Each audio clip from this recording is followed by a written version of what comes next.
तो हर वो चैप्टर जो स्टार्ट में कोई भी कॉन्सेप्ट लेक्चर जाता है ना, तो अच्छे से कवर करो, छोड़ना नहीं है। अगर कॉन्सेप्ट लेक्चर को छोड़ दे रहे हो तो फिर टॉपिक उस तरीके से समझ में नहीं आएगा जैसे समझ आना चाहिए। फिर क्वेश्चन बना लेना, कुछ इंपॉर्टेंट क्वेश्चन को काफी नहीं, इससे इंपॉर्टेंट होता है कॉन्सेप्ट क्लियर। और एक बार कॉन्सेप्ट क्लियर हो गया तो फिर आपके लिए वो टॉपिक समझना आसान है। तो फाइनल अकाउंट में कितने स्टेटमेंट्स है, कितने स्टेटमेंट्स है फाइनल अकाउंट? इनकम और एक है इनकम स्टेटमेंट और दूसरा है फाइनेंशियल पोजीशन स्टेटमेंट। जब हम इनकम स्टेटमेंट्स प्रिपेयर करते हैं तो इनकम स्टेटमेंट्स में क्या क्या शो करते हैं? जब हम इनकम स्टेटमेंट्स प्रिपेयर करते हैं तो इनकम स्टेटमेंट में कितने इनकम स्टेटमेंट्स है, कौन कौन, और उसको प्रिपेयर करके क्या कैलकुलेट करते हैं? बोलो बोलो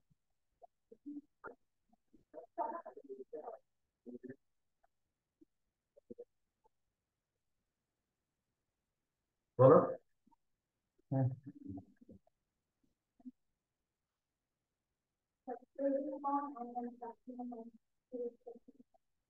trading account, manufacturing account. Trading account से क्या कैलकुलेट होता है? ट्रेडिंग अकाउंट से क्या कैलकुलेट होगा? Gross profit and loss. और प्रॉफिट एंड लॉस अकाउंट से, sir gross profit and loss अगर हम कह रहे हैं कि इससे ग्रॉस प्रॉफिट एंड लॉस निकलेगा तो क्या मतलब है इसका? बताया, बताया तभी पूछ रहे हैं।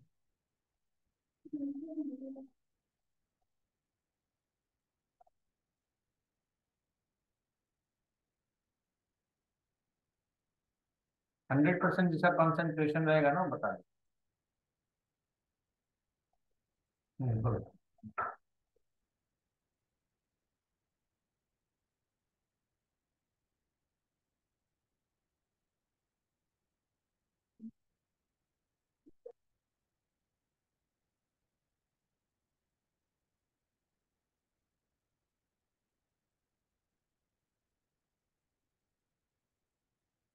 10 से कोई डिस्कस नहीं कर रहा है कि शायद हमसे कहीं ना कहीं।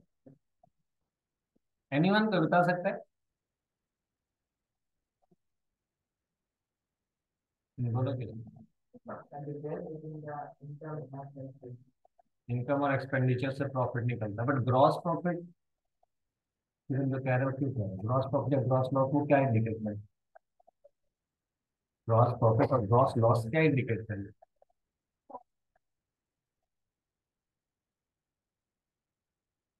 एनीवन कोई बता सकता है?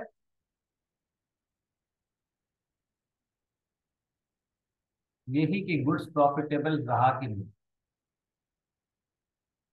गुड्स बेचना प्रॉफिटेबल रहा कि नहीं? नहीं, नहीं बताया ये तो बताया। अगर हम, बैठ जाओ, ट्रेडिंग अकाउंट हम प्रिपेयर करते हैं तो उससे हमें ये पता चलता है कि ग्रॉस प्रॉफिट क्या है। ग्रॉस प्रॉफिट या ग्रॉस लॉस मतलब ये कि ये पता लग जाना कि जो गुड्स हम सेल कर रहे हैं वो प्रॉफिटेबल रहा या, क्लियर है?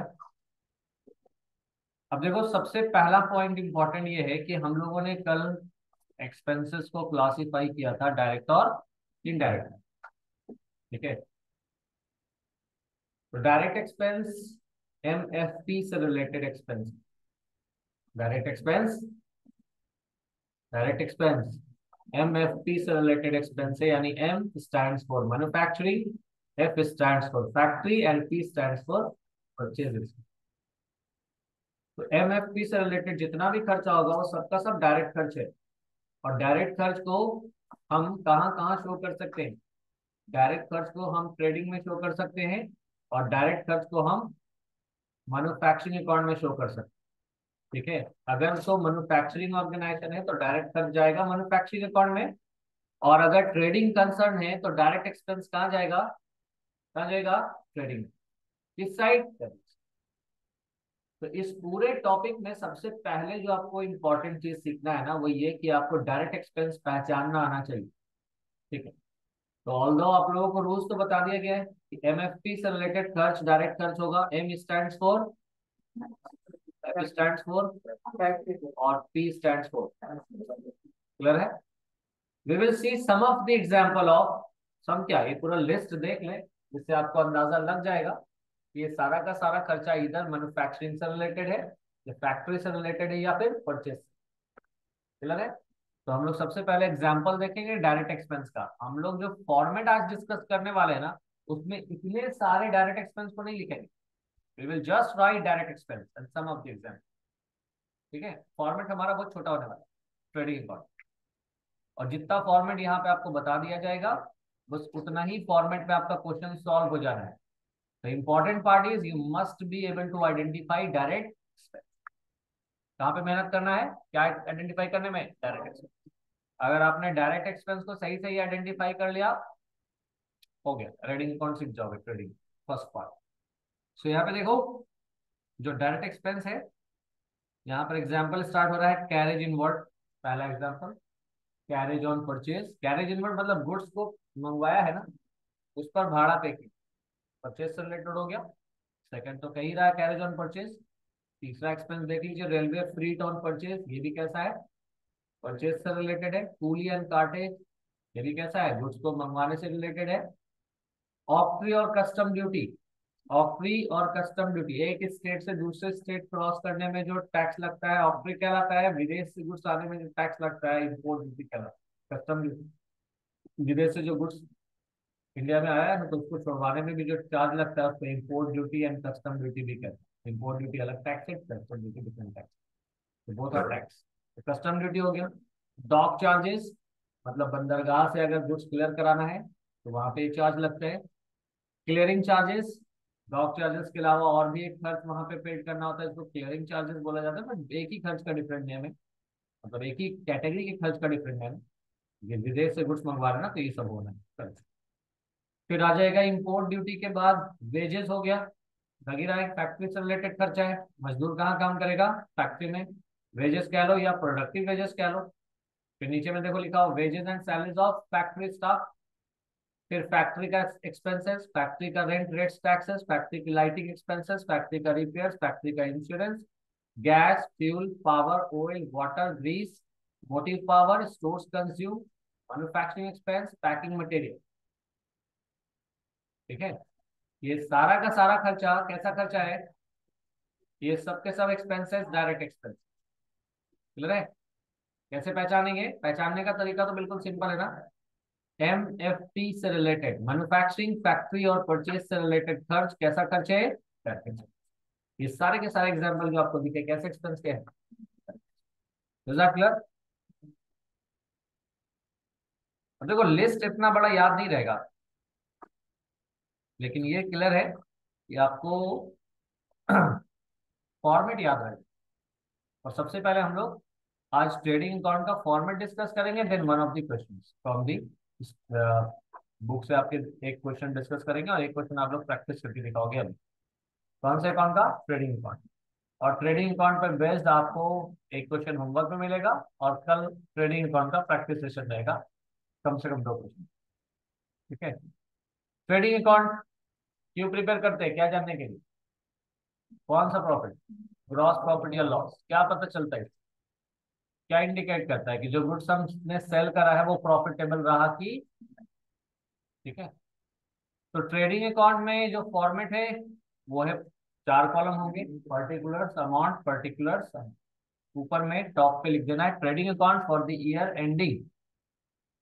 1 साल का एंड है तो ईयर एंडिंग लिखेंगे। 6 मंथ एंड है तो 6 मंथ्स एंडिंग लिखेंगे। 9 मंथ्स का एंड है तो 9 मंथ्स एंडिंग लिखेंगे, क्योंकि अकाउंटिंग ड्यूरेशन जब भी एंड होगा वही ऊपर में आपको टॉप पे मेंशन करना है।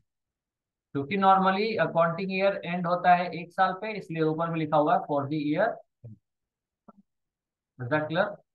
अभी देखो, यहाँ पे कलर कोडिंग किया गया है। यहाँ पे ग्रीन कलर से जितना भी टर्म है वो अपने प्लेस पे फिक्स्ड है, तो उधर ही रहेगा, इधर उधर नहीं करना। कौन कौन सा टर्म है? सबसे पहले क्या दिख रहा है? कहाँ पे लिखना है? ट्रेडिंग अकाउंट में डेबिट साइड में सबसे ऊपर, तो उसके जस्ट नीचे लिखेंगे परचेज, और परचेज से माइनस करेंगे परचेज रिटर्न। क्या लिखेंगे? परचेज, और परचेज से क्या माइनस करोगे? अच्छा, अगर कोई भी टर्म दूसरे टर्म से माइनस हो रहा है तो उसका जो इंफॉर्मेशन है मेन कॉलम में नहीं लिखना है, अंदर भी लिखना है। जैसे दिख रहा है कि परचेज, इससे परचेज रिटर्न माइनस होना है तो उसको इनर वाले कॉलम, ठीक है। क्रेडिट साइड आ जाएंगे, बाई सेल्स, और सेल्स से माइनस कर लेंगे सेल्स रिटर्न, जो गुड्स बेचे और उसमें से जो वापस हो गया माइनस करके ऑटोमेटिक, ये मेन इनकम है। ट्रेडिंग अकाउंट में जाने वाला एक लौता ही क्या, सेल्स। और हमें पता है जो सेल्स हम करते हैं, अगर हमने अपने कंट्री के अंदर, हम डोमेस्टिक ट्रेडर है, within the country trade करते हैं तो सिर्फ सेल्स होगा। If we are the international trader, अगर इंटरनेशनली ट्रेड होता है हमारा, तो फिर वहां पर एक्सपोर्ट भी होगा, इम्पोर्ट भी। Export is similar to sales, import is similar to purchase. फर्क यही है कि अक्रॉस द कंट्री। क्लियर है। सेल्स हो गया, सेल्स रिटर्न हो गया, उसके बाद जो टर्म होगा वो होगा क्लोजिंग स्टॉक। ये अपनी जगह यहीं पे फिक्स रखना है, इसी तरीके से, समझ रहे हो, इसके स्पेसिस को रोटेट नहीं करना। क्या क्या, सबसे पहले क्या लिखो, ओपनिंग स्टॉक। तो जस्ट में से क्या लिखो, परचेजेस, इससे क्या minus, purchase return. Credit side सबसे ऊपर क्या लिखेंगे, सेल्स, सेल्स से क्या माइनस करेंगे, सेल्स रिटर्न। ऑर्डर में अमाउंट दिखा रहे हैं, उसके अलावा क्या लिखेंगे, क्लोजिंग। हो गया। ये टर्म्स अगर आपने लिख लिया तो ट्रेडिंग अकाउंट का हाफ पार्ट कंप्लीट करिए। इसके अलावा सिर्फ आपको कौन से खर्च को लिखना है, कौन सा एक्सपेंस जाता है ट्रेडिंग में, डायरेक्ट। कौन सा एक्सपेंस जाता है ट्रेडिंग में, तो जितने भी डायरेक्ट एक्सपेंसेस है ना, वो सबके सब आपको कहाँ मेंशन कर देने हैं, ट्रेडिंग अकाउंट में। किस साइड में, डेबिट साइड। और डायरेक्ट एक्सपेंस कैसे पहचानेंगे, MFP से रिलेटेड खर्च। कैसा खर्चा, यानी एक्सपेंसेस जो मैन्युफैक्चरिंग, फैक्ट्री और परचेज से रिलेट करेगा, वैसा खर्च जो या तो मैन्युफैक्चरिंग से रिलेटेड हो, या फिर फैक्ट्री से रिलेटेड हो, या फिर परचेज से रिलेटेड हो। इन तीन तरह से का जो खर्चा होगा ना, वो सब का सब डायरेक्ट एक्सपेंसेस है। तो जिसका लिस्ट अभी हम लोगों ने जस्ट डिस्कस किया, मैक्सिमम एग्जांपल। ठीक है, और कोई दूसरा बुक देखोगे तो उसमें हो सकता है और ज्यादा एग्जांपल दिया रहा है डायरेक्ट एक्सपेंसेस का। हमने क्या करना है, इस तीन कैटेगरी पे चेक कर लेना है कि अगर वो मैन्युफैक्चरिंग का खर्चा है, या फैक्ट्री का खर्चा है, या परचेज का खर्चा है, then it is direct expense. और इसको कहाँ शो करेंगे, ट्रेडिंग अकाउंट में, डेबिट। क्लियर। ये जो ट्रेडिंग बनाओ या PL बनाओ, क्रेडिट साइड में जाएगा इनकम और डेबिट साइड में जाएगा एक्सपेंसेस। Is that clear. तो ट्रेडिंग में क्रेडिट साइड क्या लिख रहे हैं हम लोग, इनकम, डेबिट साइड क्या लिख रहे हैं, एक्सपेंसेस। अब देखो कुछ टर्म को हमने फिक्स करके लिखा था, आपको डायरेक्ट एक्सपेंस तो खर्च सीधे सीधे समझ आ जा रहा है, लेकिन स्टॉक का जो अमाउंट लिखा है वो कैसे हो गया खर्चा। तो सीधा सीधा बात ये है कि हम जो जिस चीज का बिजनेस करते हैं उसे ही हम गुड्स बोलते हैं ना, और उसी के इंफॉर्मेशन को हम परचेज में लिखते हैं ना। हाँ या ना? हाँ, जो भी हम चीजें खरीदते बेचते हैं उसी को हम, उनके खरीदने को हम कहाँ रिकॉर्ड करते हैं, परचेज में। तो मेन एक्सपेंसेस मेरा क्या है, परचेज का है, गुड्स खरीदने का है। लेकिन ये सारा का सारा खर्चा एक साल का नहीं होता, यानी कि मतलब ये नहीं है कि आपने एक साल में 1 लाख का गुड्स खरीदा तो पूरे 1 लाख का गुड्स बिक ही गया। और ये भी नहीं है कि अगर आपका बिजनेस पहले से चला रहा तो पहले से कोई स्टॉक नहीं होगा, कि नहीं होगा ना। तो अगर हम, हमारे पास ये इंफॉर्मेशन निकालना हो कि इस साल प्रॉफिट कितना हुआ, तो पहले हमको ये देखना होगा ना कि जो गुड्स बिका उसका कॉस्ट कितना है ना। कॉस्ट ऑफ गुड्स कितना है ये निकालना पड़ेगा। और वो कैसे निकलेगा, तो opening stock add purchase less closing. आपके पास 1,000 का स्टॉक पहले से, 1 लाख का स्टॉक खरीद के लाए, और 2,000 का स्टॉक बचा हुआ। कितने का स्टॉक, फिर से रिपीट कर रहे हैं, 1,000 का स्टॉक पहले से था, 1 लाख का स्टॉक खरीद के लाए, 2,000 का स्टॉक बचा हुआ, तो कितने का स्टॉक, कितने का दिखा, 99,000। कैसे निकाला, 1,000 पहले से था, 1 लाख का खरीदा, तो इसका मतलब मेरे पास गुड्स टोटल कितना था, 1,01,000। अब 2,000 बचा हुआ है तो माइनस कर लिया, मतलब 99,000 का गुड्स बिका। तो हमने करा क्या, opening add purchase less closing, यही किया ना, opening add purchase less closing, यही हुआ ना। Is that clear. तो कौन सा टर्म क्यों लिखा है ये पता चल गया, फॉर्मेट क्लियर है। सबसे पहले कौन से टर्म को लिखना है, वो टर्म जो फिक्स्ड है। कौन कौन सा टर्म फिक्स्ड है, ओपनिंग स्टॉक, उसके जस्ट नीचे परचेज, परचेज से क्या माइनस करेंगे, परचेज रिटर्न। और क्रेडिट साइड में सेल्स, सेल्स से sales return, and then closing stock. Trading account में सिर्फ एक ही इनकम जाता है, दैट इज गुड्स को बेचने से रिलेटेड। फिर चाहे आपने कंट्री के अंदर बेचा हो या कंट्री के बाहर बेचा हो, यानी आप सेल्स तो करोगे या फिर क्या शो करोगे, export. Is that clear? Final account ये किस तरह के ऑर्गेनाइजेशन का है? Sole proprietor. किसका है? पार्टनरशिप में भी ऐसे ही फॉलो, वहां पर एक एक्स्ट्रा अकाउंट बनाना पड़ता है। ट्रेडिंग ऐसे ही बनेगा, प्रॉफिट लॉस ऐसे ही बनेगा जैसे sole proprietor. Is that clear? तो फॉर्मेट हो गया, समझ में आ गया फॉर्मेट। अब देखो, क्रेडिट साइड हमने शो करा है इनकम को और डेबिट साइड एक्सपेंसेस को शो किया है। तो अगर इनकम ज्यादा है, एक्सपेंसेस कम है, तो मेरा प्रॉफिट होगा। इनकम साइड ज्यादा है, सपोज करो इधर 1 लाख और इधर आ रहा है 90,000, तो 10,000 घट रहा है, 10,000 लिख देंगे, और ये 10,000 क्या होगा मेरा? Gross profit. तो अगर इनकम ज्यादा है, एक्सपेंसेस कम है, तो क्या निकलेगा? Gross profit. और अगर एक्सपेंस ज्यादा है, इनकम कम है, तो क्या निकलेगा? ग्रॉस। तो बैलेंस करके निकालेंगे, ठीक है। ये था फॉर्मूला। फोटो क्लिक करके पहले ग्रुप में शेयर कर लो, बाकी लेक्चर तो अपलोड हो गई, वहां से नोट कर लेना, हम लोग क्वेश्चन देखेंगे। या फिर लेक्चर से कर लो। नोट्स तैयार किए थे, मैं मुझे बहुत सारे स्टूडेंट ने नहीं करा।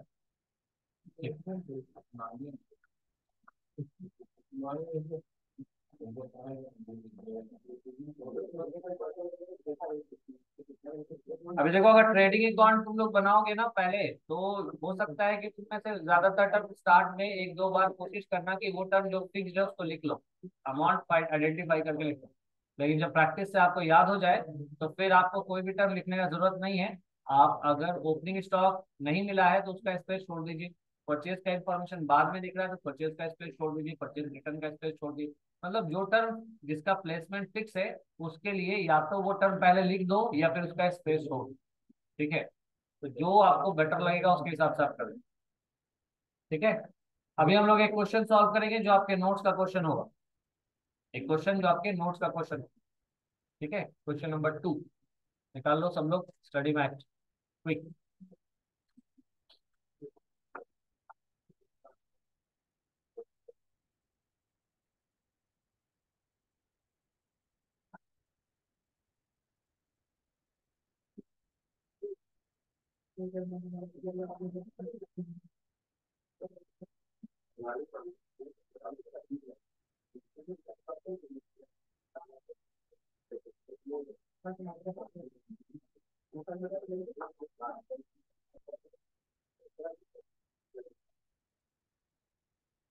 क्या लिए क्वेश्चन? क्वेश्चन नंबर 2,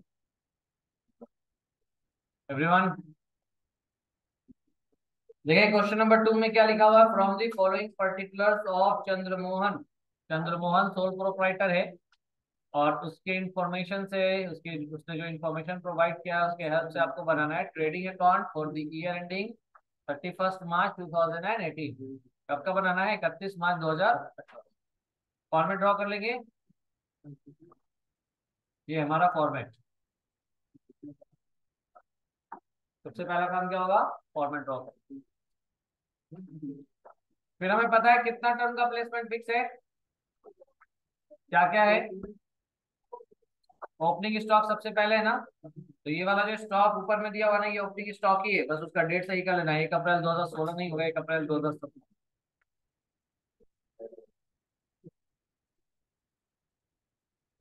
तो ये हो गया ओपनिंग स्टॉक। कहाँ जाएगा ओपनिंग स्टॉक? डेबिट साइड में सबसे ऊपर में, किस अकाउंट के? ट्रेडिंग अकाउंट में। तो टू ओपनिंग स्टॉक 12,000 हो गया। ओपनिंग स्टॉक के जस्ट नीचे क्या लिखते हैं? परचेज, और परचेज से परचेज रिटर्न माइनस कर देते हैं, सही है ना? तो यहाँ देखो, परचेज का इंफॉर्मेशन है, परचेज रिटर्न भी इससे जस्ट नीचे ही दिया हुआ है। और अगर नहीं दिया रहा ना, तो लिख लेना टू परचेज और अमाउंट इनर कॉलम। और जैसे ही बाद में परचेज रिटर्न पता चल जाएगा तो माइनस करके तब ऑर्डर। ठीक है, तो टू परचेजेस 69,200, और परचेज से क्या माइनस करोगे? परचेज रिटर्न कितना है क्वेश्चन में? 2400 है। परचेज से परचेज रिटर्न माइनस करेंगे तो यहाँ पे to purchases 69,200 less purchase return 2400, घटा के ऑर्डर में 66,000। सही है। इसके अलावा सबसे ऊपर में क्रेडिट साइड में सेल्स जाता है ना, तो लिख लेंगे बाई सेल्स। अच्छा, सेल्स का जो अमाउंट है वो सिर्फ सेल्स का होना चाहिए, उसमें कोई और अमाउंट इंक्लूडेड नहीं होना चाहिए। इस क्वेश्चन में क्या रहना कि सेल्स में सेल्स टैक्स रिकवर्ड भी इंक्लूडेड है, तो इस अमाउंट को माइनस कर देंगे। तो यहाँ पे लिखेंगे by sales less sales tax, कितना अमाउंट 4600। इस क्वेश्चन में सेल्स सेल्स रिटर्न है क्या? सेल्स रिटर्न है क्या? नहीं ना है, नहीं है ना सेल्स रिटर्न। अच्छा, सेल्स टैक्स क्यों माइनस किया? इस क्वेश्चन में सिर्फ माइनस होगा, क्यों? क्योंकि इस क्वेश्चन में दिया हुआ है कि सेल्स में सेल्स टैक्स का अमाउंट भी इंक्लूड है, तो यहाँ पे तो सिर्फ सेल्स का अमाउंट, सेल्स टैक्स का अमाउंट। Result clear? तो if any term other than sale is included, उसको ही माइनस करो। तो सेल्स 1,59,000 दिया हुआ है, इसमें 4,600 का सेल्स टैक्स है, तो माइनस कर लिया, सेल्स रिटर्न का अमाउंट है नहीं, हटा के ऑर्डर। क्लियर है? इसके अलावा क्लोजिंग स्टॉक लिखना होगा। क्लोजिंग स्टॉक क्रेडिट साइड में लिख लिया, क्लोजिंग स्टॉक नीचे दिया हुआ कितना? 35,000। सही है? बस ये टर्म थे फिक्स्ड। इतने टर्म के अलावा बाकी टर्म को पढ़िए, उसमें जो आपको डायरेक्ट खर्चा नजर आया उसको डेबिट में लिख लीजिए। क्लियर है? और मेजर इनकम सेल्स के अलावा एक ही है, अगर एक्सपोर्ट दिखेगा तो लिखोगे, ठीक है? और खर्च में परचेज की तरह एक और खर्चा हो जाएगा अगर आप इंटरनेशनली बिजनेस करते हो, दैट इज इम्पोर्ट, तो भी। तो हम आगे क्वेश्चन पढ़ेंगे। इसमें देखो वेजेस कैसा खर्च है, डायरेक्ट खर्च है ना, ट्रेडिंग अकाउंट में डेबिट साइड लिख देंगे, टू वेजेस 42,000। फिर अगला खर्चा क्या दिया हुआ है? सैलरीज ऑफ फैक्ट्री स्टाफ, कैसा खर्चा है ये? कैसा खर्च है? डायरेक्ट जाएगा कि नहीं जाएगा? ट्रेडिंग में debit side to salary of factory staff 30,000। फिर उसके बाद पावर एंड फ्यूल, पावर और फ्यूल का जरूरत कहाँ होगा? फैक्ट्री में, कैसा खर्चा हो गया? लीजिए टू पावर एंड फ्यूल 4,200। उसके बाद है सन्ड्री फैक्ट्री ओवरहेड, ये भी कैसा खर्चा है? डायरेक्ट खर्च है, क्योंकि फैक्ट्री से रिलेट कर रहा है ना। किससे किससे रिलेटेड बताया खर्च डायरेक्ट होगा? मैन्युफैक्चरिंग फैक्ट्री एंड परचेजेस, तो सन्ड्री फैक्ट्री ओवरहेड हो गया। कैरेज गुड्स मंगवाने का भाड़ा है, ये डायरेक्ट खर्च हो गया डेबिट साइड में। एक्सपोर्ट सेल्स के जैसा है ना, तो सेल्स के नीचे लिख दोगे बाई एक्सपोर्ट, ठीक है? सेल्स के नीचे क्या लिख लेंगे? By export. सेल्स टैक्स नहीं है, सेल्स रिटर्न है नहीं इस क्वेश्चन में, छोटे। तो बाई एक्सपोर्ट क्यों लिखा क्रेडिट में? क्योंकि ये भी मेन इनकम है, इट्स सिमिलर टू सेल्स। फर्क क्या है? ये इंटरनेशनल सेल्स, एक्सपोर्ट, ठीक है? एक्सपोर्ट के बाद है इंपोर्ट, परचेज के जैसा है ना, तो परचेज के नीचे लिख लोगे टू इंपोर्ट, कितना अमाउंट? 28,200। उसके अलावा डायरेक्ट खर्च है फ्री, टू फ्री 2,000। और कोई खर्च है क्या? तो जो टर्म फिक्स है पहले उसको लिख लिया, कौन कौन? Opening stock, purchase, purchase return, sales, sales return, closing stock, और उसके अलावा डायरेक्ट खर्च को मेंशन कर दो, और फिर बैलेंस आउट। अगर हम इसको बैलेंस करने जाएंगे तो क्रेडिट साइड का टोटल मेरा आएगा 2,06,400। ट्रेडिंग अकाउंट का क्रेडिट टोटल कितना है? 2,06,400। तो 2,06,400, जबकि डेबिट टोटल कितना है? 1,91,800। ज्यादा कौन है? क्रेडिट ज्यादा है ना, तो जो भी अमाउंट ज्यादा रहेगा वो दोनों साइड लिख दीजिए। दोनों साइड लिख दिया, 2,06,400, 2,06,400 दोनों साइड लिख दिया। अब हमें पता है कि डेबिट साइड तो 2,06,400 है नहीं, वहां पे कुछ अमाउंट कम है। कितना अमाउंट कम है? 14,600 का अमाउंट कम है ना। तो 14,600 का अमाउंट लिख देंगे, और ये हो जाएगा हमारा ग्रॉस प्रॉफिट। क्या हो जाएगा? क्योंकि इनकम ज्यादा है, एक्सपेंस कम है। क्रेडिट साइड ज्यादा है मतलब इनकम ज्यादा है, डेबिट साइड कम है मतलब एक्सपेंस कम। क्लियर है? इनकम ज्यादा, एक्सपेंस कम, क्या मिलेगा? कौन सा प्रॉफिट यहां से निकलता है? Is that clear everyone?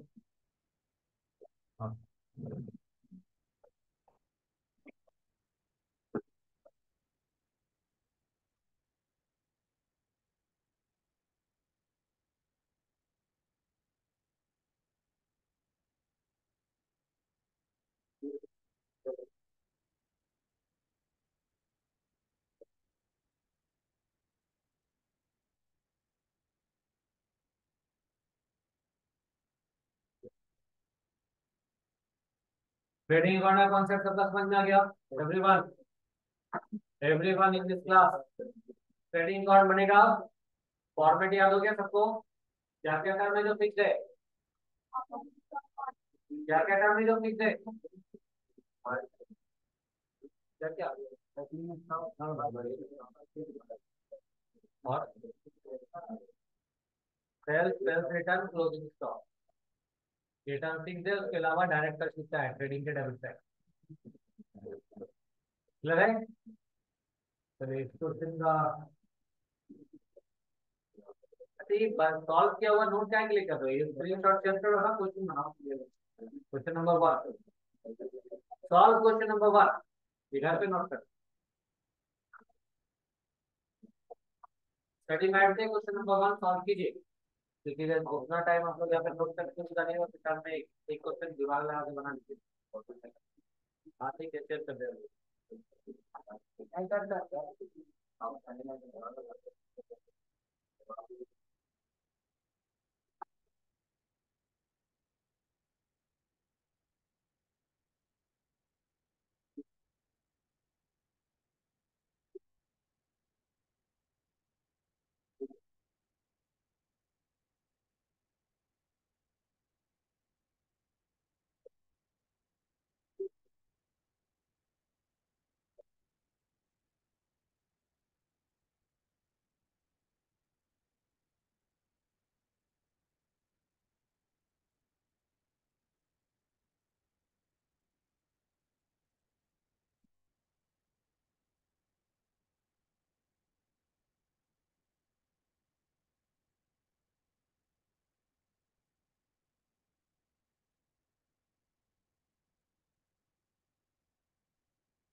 Study mat से क्वेश्चन नंबर 1 सॉल्व कीजिए।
नंबर 1 स्टडी मटेरियल से क्वेश्चन नंबर 1 सॉल्व करते हैं।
हो गया।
कंप्लीट कर लिए सब लोग।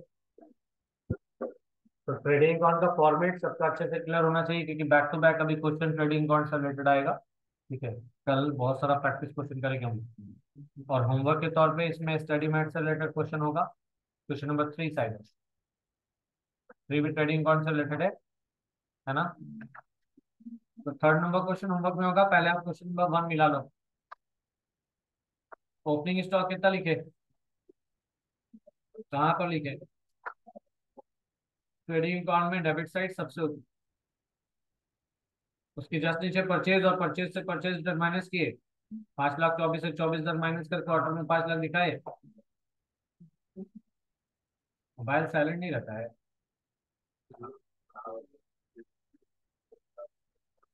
क्रेडिट साइड लिखेंगे सेल्स, और सेल्स से सेल्स रिटर्न माइनस करके ऑर्डर में दिखाएंगे। 10,50,000 का सेल्स है, सेल्स रिटर्न है 20,000, घट के ऑर्डर में आएगा 10,30,000, 10,30,000।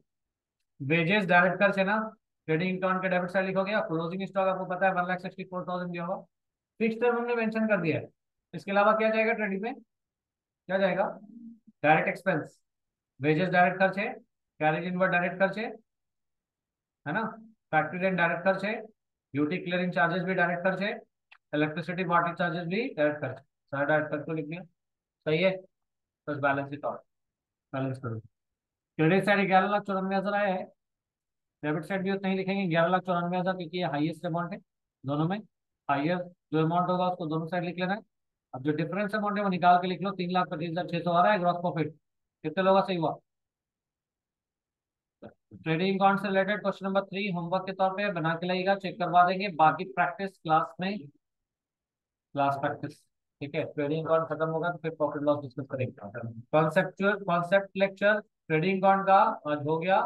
कल प्रैक्टिस, प्रैक्टिस में हमको लगेगा कि सब लोग सीख गए हैं। 2 क्वेश्चन में लग जाए, 3 में लग जाए, 4 में लग जाए, तब ठीक है। जितना क्वेश्चन में कम फील हो जाएगा कि आप लोग बना रहे हो, ठीक है, आगे चलेंगे। तो ये आपका था ट्रेडिंग अकाउंट से रिलेटेड। प्रॉफिट लॉस हम लोग अगले